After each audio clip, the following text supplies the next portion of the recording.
Вы смотрите новости Татарстана. В студии Алексей Калиничев. Здравствуйте. Вначале вкратце о главных темах. Спартакиада для всех. Для конькового и хода, для классического хода. Как столица Татарстана встретила 600 спортсменов со всей России. Подробности у Натальи Мезиной. Исправленному верить. Почему ты не съел?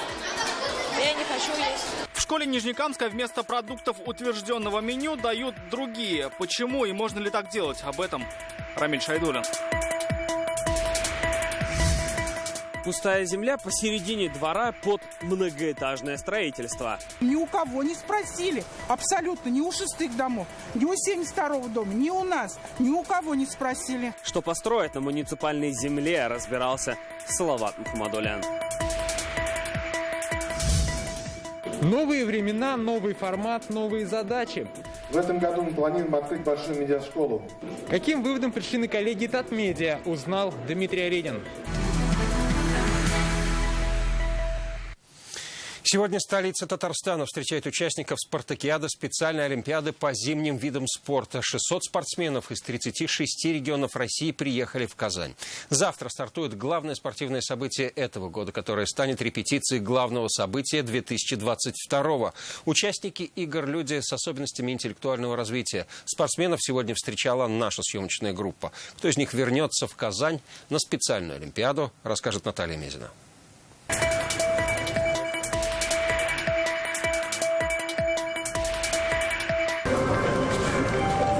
Своих гостей Казань встречает крепкими морозными объятиями. Но кого-кого, а участников спартакиады специальной олимпиады по зимним видам спорта холодом не испугать. На игры они приехали во всеоружии. Для конькового и хода, для классического хода. На этих 2-метровых лыжах под силу любая дистанция, говорит Александр Рыбин. Спортсмен из Свердловской области волнения не скрывает. Но главное – собраться на старте. Меня выдерживает тренер всегда. Говорю себе, то есть ты сможешь и все. Для конькобежца Максима Трыля сегодня не только старт спартакиады. Соревнования совпали с днем его рождения. Говорит, это верный знак на удачу. На сборах получилось, и вот я поехал сюда. Какой настрой? Настрой побеждать. Курс на победу здесь у каждого. Лыжница Дарья Урамова целый год тренировалась в непростых условиях, чтобы сейчас с честью представить Удмуртскую республику. Ой, каждый день думала об этой спартакиаде. На самом деле, нынче очень сложный выдался год из-за коронавируса. Вот все это. Очень тяжело было тренироваться. О непростой подготовке говорят и тренеры. В год пандемии коронавируса пришлось переносить привычные тренировки из зала на свежий воздух. В том году не состоялись российская спартакиада по горнолыжному спорту. Готовились и к тем стартам, и в течение года готовились и к стартам в Казани. Бег на снегоступах, лыжные гонки, фигурное катание, шорт-трек и даже сноуборд. Соревнования по этим направлениям начнутся уже завтра. Все они пройдут целых 4 дня на тех самых объектах, где через год стартуют зимние всемирные игры специальной олимпиады 2022 года. Наталья Мезина, Александр Лобанов, ТНВ, Казань. За 2 дня прокуроры побывали в образовательных учреждениях Чистополя, Казани, Челнов и Нижнекамска. Продолжаются масштабные проверки качества детского питания по заданию Генпрокуратуры. Уже выявлены факты, когда компании, оказывающие услуги по питанию, кормят школьников дешевыми и некачественными продуктами. Нет ли в этом нарушении закона и почему могут появиться уголовные дела? Рамиль Шайдуллин продолжит тему. Места хранения продуктов, шкафы для посуды, документы и сегодняшнее меню. Проверяющих интересует все. Документация о прохождении медицинских осмотров. Все есть в наличии. 3 часа прокуратура и специалисты Роспотребнадзора изучают каждый этап организации питания в 16-й школе. В прошлом году ее уже проверяли и выявляли нарушения. И вот новая проверка после недавних жалоб в интернете. Фотографию в соцсетях расположили, что каша и на каше курица подгорелая. У поваров спрашивал, была такая ситуация. Они говорят, никто не приносил, никто не жаловался. Перебрали даже отходы, посмотрели. Нету ни одной курицы подгоревшей. Но этот факт лишь вершина айсберга. Проверка фиксирует и другие нарушения. Среди них нечитаемая маркировка на продуктах, несоблюдение условий хранения, посторонние предметы на кухне и несоответствие реального меню утвержденному. Установлено, что учащимся образовательной организации было выдано печенье, точнее выдано вафли, а было записано, что выдано печенье. Также было установлено здесь, что в меню указано, что выдаются детям мандарины. Вместо этого в контрольное блюдо было указано яблоко. Почему дешевое яблоко пришло на смену более дорогому мандарину и как часто меню не соответствует заявленному? Связано ли это с недопоставкой продуктов или нарушением сроков хранения? И как часто это повторяется, будет выяснять прокуратура. Мы кормим детей попеременно. Разработанное меню Роспотребнадзором. Сегодня дают гречку с подливом и салатом. А дети кушают? Да. Кто-то ест с удовольствием, но кто-то предпочитает отказаться. Мне, в принципе, все нравится.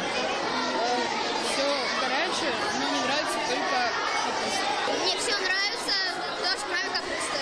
Почему ты не съел? Я не хочу есть. А? Я не голодный просто. Не голодный? Нет. По итогам проверки прокуратура обобщит все полученные сведения. И один из главных вопросов – кто выигрывает контракты на поставку продуктов и насколько соблюдаются условия выполнения работ. Достаточно ли документов для поставки продуктов в школу. Так что проверят и коммерческие структуры. И если нарушения найдут, то здесь возможна и уголовная ответственность. Рамиль Шайдуллин, Шатаюбов, Рамиль Закиев, ТНВ, Нижнекамск. Вместо детской площадки может появиться многоэтажка. С такой проблемой к нам обратились жители 3 домов по улице Софиулина в Казани. По их мнению, у них во дворе вот-вот начнется строительство многоквартирного дома. Как говорят жители, об общественных слушаниях по этому вопросу они и знать не знали. Так ли это, разбирался Салават Мухаммадуллин. Здесь общежитие. Раз, два, три высотки подряд стоит. Вот дом стоит. А между ними 1/4 гектара пустой муниципальной земли. Пока пустой. Местные жители переживают. Здесь могут начать строить новый дом. Старшая по дому выслала информацию, то, что здесь через некоторое время, согласно решению исполкома, будет возводиться дом. Это вообще кооперативный дом. Ни у кого не спросили. Абсолютно. Ни у 6 домов, ни у 72-го дома, ни у нас. Ни у кого не спросили. Жители на портале общественных обсуждений обнаружили информацию, что в августе 2020-го прошли слушания по расширению зоны внимания многоэтажной жилой застройки именно в этом дворе. Только вот местные об этом ничего не знали. Земля здесь сейчас пустует. Однако, по словам местных жителей, совсем недавно здесь была хоккейная коробка. Ее установили в 2012 году. Вот здесь еще осталась стоять будка для переодевания коньков. Так вот, каток простоял относительно недолго. По словам, опять же, местных жителей, в 2018 году его демонтировали. Этот участок жители предлагают передать под строительство детской площадки. Ближайшая детская площадка находится возле метро. То есть это надо даже до туда. Чтобы пройти к этой площадке детской, которая находится возле метро, это такое мероприятие. То есть нет тротуара, то есть мы прям по дорогам. Мы категорически против этого дома. У нас вот так тут ходить негде, не то что там тротуары нет. Как получилось, что на муниципальной земле, наперекор мнению местных жителей, будет построен дом? В исполкоме Казани нам сообщили, что многоэтажки здесь не будет. В соответствии с решением Казанской городской думы от 21 октября изменения в карту зон градостроительных регламентов внесены с целью строительства детского сада. Тогда откуда появилась информация о строительстве дома? Дело в том, что в решении Гордумы эта земля обозначена как зона жилой многоэтажной застройки. Она подразумевает размещение как жилых домов, так и объектов инфраструктуры. Отсюда, похоже, и слухи среди жителей о строительстве нового дома. В итоге на этом месте должен появиться садик. Вместе с ним возможны и тротуары для пешеходов. А что касается детской площадки, то уже в этом году благоустроят территорию и установят игровые зоны по программе «Наш двор» возле домов 8 и 10 по улице Софиулина. Салават Мухаммадуллин, Рамзиль Гарипов, ТНВ, Казань. В Татарстане на 16 детских садов в этом году станет больше. Новые объекты более чем для 6 тысяч малышей появятся благодаря национальному проекту «Демография» и федеральному проекту «Жилье». Острая нехватка мест сейчас особенно ощущается в новых жилых комплексах. В каких городах республики папам и мамам уже можно начинать готовить ребенка в садик, расскажет Рамиль Галиуллин. Нам сейчас год и 10, но где-то через 1,5 года нам идти в садик. Но надежды на это у Рамзии Гелезидиновой нет. Их семья переехала в ЖК «Весна» год назад. Рядом с комплексом 3 детских сада. Встали в очередь сразу после рождения сына. Очередь у нас, конечно, двигается назад, потому что много многодетных семей, они в первую очередь идут. Ну и других льготники есть, поэтому все назад, только пока двигаемся. В этот жилой комплекс переезжают много молодых семей. И большинство говорят, новый детский сад просто необходим. Мне придется увольняться с работы, потому что детям исполнится 3 года, а садик нам не дадут, скорее всего, потому что мы родились в конце декабря. А садик дают тем, кому исполняется 3 года 1 ноября. У меня вообще 2 детей. Мы стоим в очереди здесь, в садик, но пока еще наша очередь не дошла. Та же проблема и в Константиновке. По словам местных, поселок активно застраивается, а во дворах много гуляющих мамочек с малышами. Единственного на всю округу детского сада не хватает. Он есть, но он очень маленький и старый, в него попасть очень трудно. Решить проблему должен новый детский сад в Константиновке на 140 дошколят. Всего в этом году в Казани должно появиться 7 таких учреждений. Строительство – одно из главных направлений национального проекта «Демография». Цель создания условий родителям, особенно матерям детей, чтобы они могли детей отвести в садики, ясельные группы, что немаловажно, а сами в это время могут уже пораньше выходить на работу. По нацпроекту в этом году в республике появится 13 детских садов в Казани, Челнах, Альметьевске, а также в Высокогорском, Пестричинском и Лаишевском районах. Еще 3 в столице Татарстана возведут в рамках федерального проекта «Жилье». На все больше 3 миллиардов рублей. Как отметили в Министерстве строительства, все объекты будут достроены и сданы уже в этом году. И тогда больше 6 тысяч малышей смогут пойти в детский сад. Половина из них в ясельные группы. Рамиль Галиуллин, Алмаз Зейдинов, ТНВ, Казань. Упростить перечень документов для получения жилья в соцнайм просит жительница Казани. Нина Мешкова обратилась в Конституционный суд, чтобы выяснить, не противоречат ли главному закону некоторые пункты постановления исполкома Казани. Инвалид 2 группы, 11 лет стоит на учете как нуждающийся в улучшении жилищных условий. Однако жилье ей не выделяют, сославшись на неполный пакет документов. Поставит ли точку в этом деле Конституционный суд республики, расскажет Вероника Гайнудинова. Я хотела бы, конечно, свой угол, жить спокойно, высыпаться нормально. В 2009 году Нина Мешкова поставлена на учет как нуждающаяся в улучшении жилищных условий вне очереди.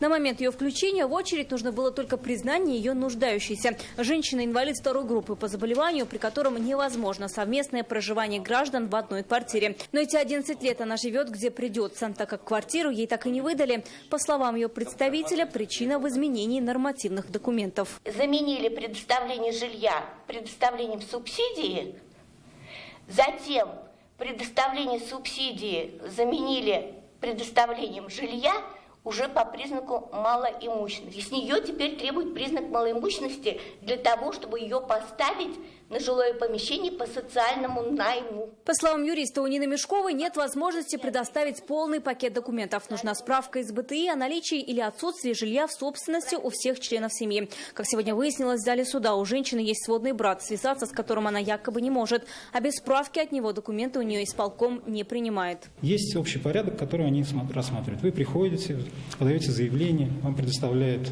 перечень, который вы должны предоставить. Но по этому заявлению такая группа лиц, она просто не может работать. Понимаете, необходим упрощенный порядок вот для такой категории граждан. В исполкоме же говорят, что жилье могут предоставить только согласно действующему законодательству. И тут 2 решения: признать Нину Мешкову и ее сводного брата разными семьями или все же доказать, что она малоимущая. Ведь она живет на пенсию 8 тысяч рублей, из которых половину отдает за кредит и платит алименты. Если она будет признана нуждающейся малоимущей, и у нее имеется заболевание, которое входит в приказ 987, то в этом случае администрация Кировского Московского района направляет ходатайство в исполнительный комитет о предоставлении ей жилого помещения во внеочередном порядке.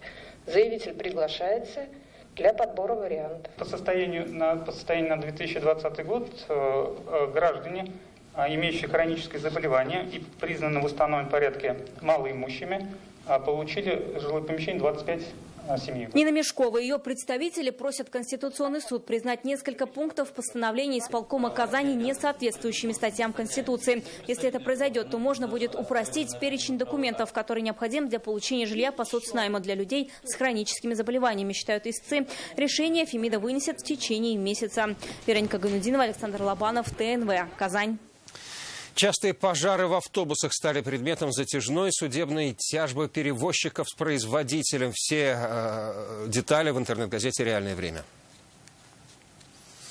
К другим темам. Больше 14 тысяч татарстанцев уже привились от коронавируса. В мире сегодня количество вакцинированных превысило количество заразившихся за все время пандемии. 105 миллионов против 103. В Татарстане в январе зафиксировано снижение заболеваемости по сравнению с декабрем на 6%. Почему смертей стало больше, а тяжелых случаев меньше, расскажет Юлия Гоголева. 1,5 миллиона рублей за отсутствие ПЦР-теста на портале госуслуг. Такова общая сумма штрафов, которые выписали татарстанцам, прилетевшим из-за рубежа. К ответственности привлекли уже 167 человек. Напомним, сделать анализ на коронавирус и загрузить его результат нужно в течение 3 дней после прилета. Вместо результата ПЦР-исследования подгружают результаты иммуноглобулина класса М и G. Это является нарушением, и это неправильно.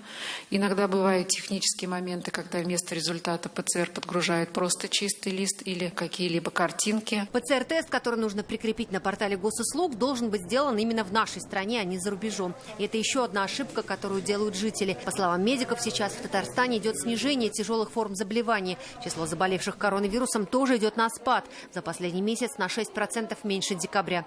Уровень смертности среди мужчин и женщин практически одинаковый. Чаще от коронавируса умирают пожилые. С 40 до 50 лет, извините, 7,2%. От 50 до 60 – 11,9%.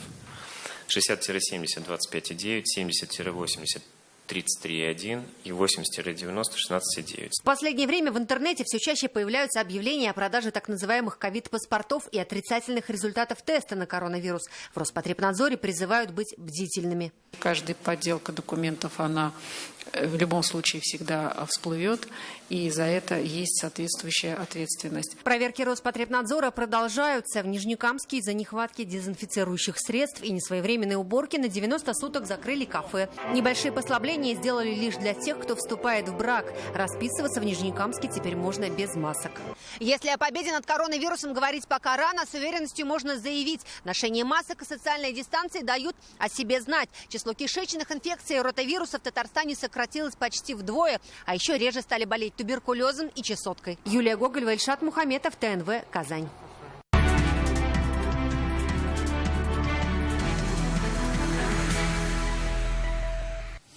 Рустам Минниханов сегодня провел встречу с руководителем Россотрудничества Евгением Примаковым. Говорили о новых формах сотрудничества и укреплении связей с соотечественниками в условиях пандемии.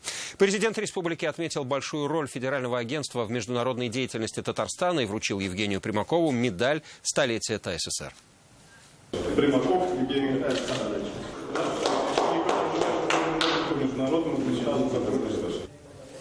До встречи с президентом Евгений Примаков посетил агентство инвестиционного развития, исполком Всемирного конгресса татар, Дом дружбы народов и торгово-промышленную палату. Здесь руководитель Россотрудничества провел встречу с вице-премьером Василием Шейхразиевым и с председателем Татарстанской палаты Шамилем Агеевым. Как отметил Евгений Примаков, федеральное агентство перенимает опыт республики в создании центров для молодежи. В свою очередь, Россотрудничество готово помочь Татарстану в работе с исламскими странами.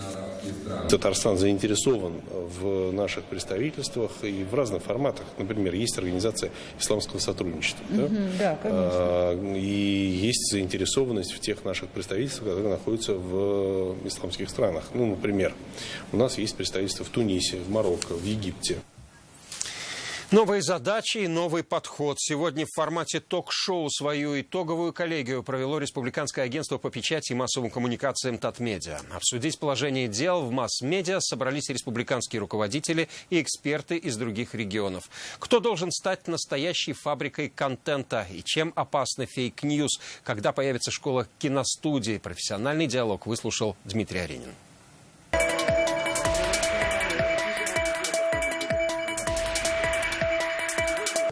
У меня такое ощущение, что программа «Сын» да, практически. Нет, это формат ток-шоу, эксперты, голосование. Уже в своей коллегии Татмедиа говорит, вся медиасфера республики перестраивается на новый, более интересный для аудитории формат.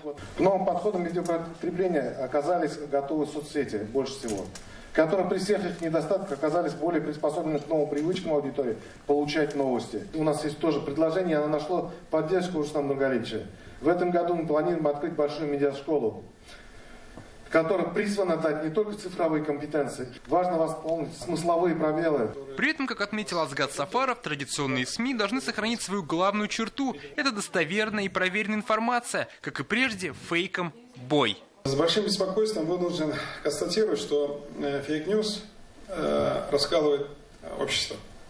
Одно и то же явление, или фото, или видео, могут трактоваться диаметрально противоположным образом, искажать восприятие аудитории, формировать негативное отношение и поведение людей. Вы это наглядно видите, что у нас происходит там, в воскресенье, субботние дни. Еще одна задача, особенно актуальная в год родных языков и народного единства – национальные издания. Они должны получить больше импульс и поддержку. Важная задача развития СМИ на национальных языках. Это сохранение газет на чувашском, удмуртском и пресно-татарском языке, который выходит в республике и за его пределами разных регионов. Считая сохранение и укрепление этого сегмента одной из приоритетных задач, национальные издания, выходящие в регионах, помогают татарам России чувствовать свою связь с исторической родиной, сопричастие к татарской культуре и традициям. И эту задачу уже успешно решает сам молодой телеканал республики Шаян ТВ. К своему 2-летию он зашагал уверенной поступью, отметили на коллегии. В прошлом году мы говорили о задаче по привлечению детей и молодежи к контенту с национальной составляющей. На работу взяли телеканал Шаян ТВ. Мы видим, шаги, они в верном направлении идут. Благодаря использованию новых подходов удалось заинтересовать и увлечь малышей, школьников общением, образованием на родном языке. Тренды ушедшего года, тиражи печатных СМИ продолжают медленно сокращаться. В радиосфере ситуация стабильная. Телеканалы, и особенно ТНВ, начинают активнее завоевывать аудиторию не только в телеэфире, но и в интернете, становясь настоящими фабриками контента. Национальная ассоциация телерадиовещателей, они составили топ-50 региональных телеканалов по охвату в социальных сетях. Там канал Санкт-Петербург в очень плохом положении находится. Гораздо лучше ситуация у ТНВ, но все равно вы не в первой пятерке. Все над этим работаем, пытаемся догонять. У республики есть отличные наработки в части работы в социальных сетях, работы с блогерами. На Шаян ТВ мы начали создавать, директор здесь, фабрику тиктокеров, которые будут вести аккаунты, начиная с 10 лет, и потихоньку подтягивать эту аудиторию. Зрителю не нужен уже общий контент, только местный. Перестали работать зарубежные сериалы, программы, общие программы про животных и так далее, и так далее. Зрители требуют местное кино и сериалы. Исходя из этого, мы с Азгатом Ахмедовичем уже посоветовались и приступили к созданию кинокомпании «Татарстан 21 век» и онлайн-кинотеатра. То есть у масс-медиа республики работы прибавится. Нужно больше кадров, им необходимо обеспечить достойную зарплату. В последние годы работники СМИ из высокооплачиваемой категории граждан переместились в среднюю и даже особенно в районных низкооплачиваемую категорию. Талантливые журналисты, мы это фиксируем, ежегодно пачками уходят в обслуживающий персонал. Пиар-менеджеры, спичрайтеры и прочее, прочее, прочее. Конечно, мы должны, я как представитель журналистов, и все руководство Татмедиа сделать все, чтобы престиж журналистской профессии был восстановлен. В минувшем году журналисты были и сейчас остаются на передовой в борьбе с ковид. Сегодня всем слова благодарности и госнаграды. Так, звание заслуженных работников получили заместитель генерального директора ТНВ Данил Гениятов и редактор Шаян ТВ Резида Хасанова. Благодарственным письмом президента республики удостоен генеральный директор ТНВ Ильшат Аминов. Дмитрий Аринин, Вадим Илларионов, ТНВ, Казань. Давно ли вы писали друг другу письма, не электронные, а простые, по почте? Многие давно позабыли эту добрую традицию. О ней накануне в своем Инстаграм напомнил президент Татарстана. Дело в том, что Рустам Минниханов сам получил татарскую открытку с лучшими пожеланиями. Ее автор Энже Садыкова, она запустила новый флешмоб. Как к акции присоединились татары со всего мира, расскажет Айгуль Бедрудинова.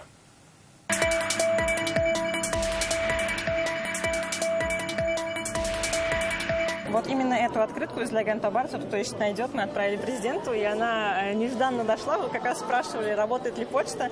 Почта шикарно работает, президент получил. Энджи Садыкова уже 6 лет придумывает необычные открытки. Отправить одну из таких президенту Татарстана решила после того, как Рустам Минниханов опубликовал этот пост. В нем он объявляет о Международном дне без интернета и спрашивает, кто мне отправит бумажные письма и открытки. Не прошло и недели, получает такую от Энджи Садыковой. На ней написано «Зляган Табар». Всем известно, да, что это пословица, да, тот, кто ищет, тот найдет. Вот. И интересно, что вроде бы это не новая фраза, она очень древняя, взята из фольклора, и в то же самое время она очень актуальна. Филолог с турецким языком, журналист, фотограф Энджи Садыкова с детства обожает креатив. Начав производство открыток на татарском языке, она сразу же отошла от привычных поздравлений, только крылатые выражения и вкусная подача.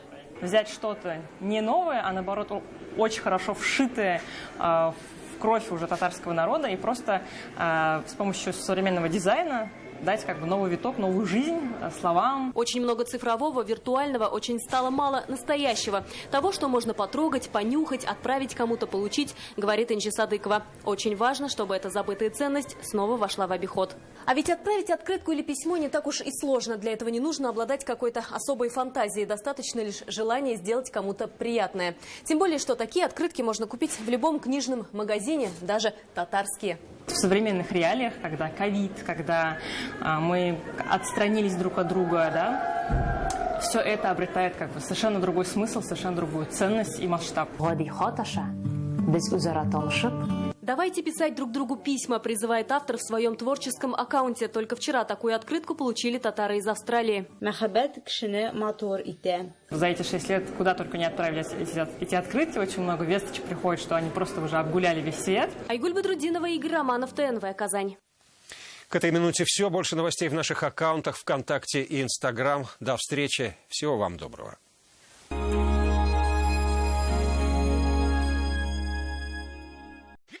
Сейчас правильно отдыхать у себя. Климат свой, родная среда, настоящий комфорт, все экологично. Все вопросы решат при мне лично. Медицина, бассейн, лечение подобрано. Здесь лучшие кадры персонала собраны. Телефон 386398. Здоровье и силы обратно привозим. Санатории компании «Татнефть». Курс на здоровье.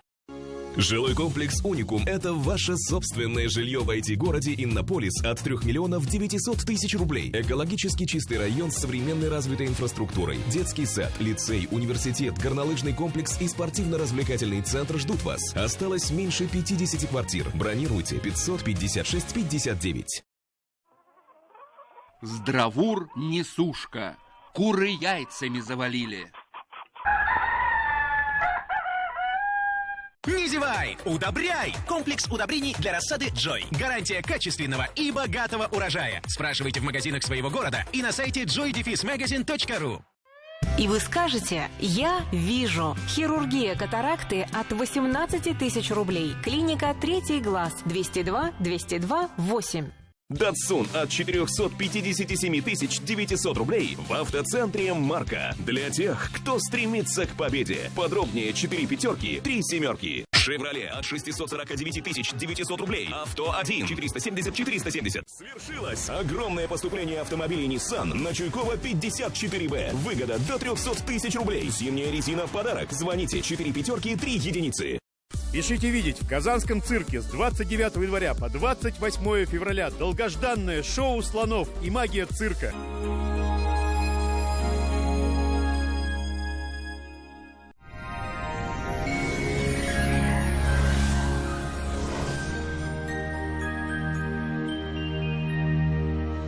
Здравствуйте! Вновь потепление и новые порции осадков ожидается в наших краях. О погоде чуть позже. Не откладывайте заказ вашего нового шкафа-купе. Закажите его в рассрочку в Данил Мастер. Только до конца января. Доставка, подъем и установка бесплатно. 3D-проект кухни в день обращения. Звоните 2-167-166. По данным сервиса Яндекс.Погода, на юго-востоке, в Бугульме, Вавлах, Азнакаево, в четверг ожидается снег, к вечеру усилится, будет довольно тепло. Потеплеет и в Нижнекамске, Набережных Челнах, Елабуге. Тут также синоптики обещают снегопады и 1 градус ниже нуля. На севере Татарстана, Багрызе, Менделеевске, Актаныше снег, местами сильный. Температура повысится. Если ночью минус 15, то днем уже всего 1 градус со знаком минус.